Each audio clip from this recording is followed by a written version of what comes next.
সালাউদ্দিন সাহেবকে প্রশ্ন করলে আবার কখন নোটিশ দেওয়ার কথা বলে ফেলেন, তো সেই বিষয়টা নিয়ে সবসময় আমরা একটু সংকোচে থাকি।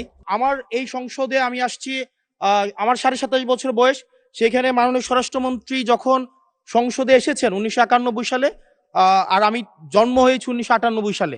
তো সেই জায়গাতে যদি কনভেনশনাল যে ভুল আছে আমরা সেগুলো সংশোধন করতেও রাজি। আমাদের যখনই আমাদেরকে নোটিশ করবেন আমরা সেটাকে সংশোধন করে নেব। ধন্যবাদ। ধন্যবাদ মাননীয় সদস্য। We are learning every day. এটাই হচ্ছে পার্লামেন্টারি কালচার। আমি বয়স যাই হোক, মাননীয় সংসদ সদস্য হিসাবে আমাকে অ্যাড্রেস করতে হবে যে সদস্য প্রশ্নটি উত্থাপন করেছেন।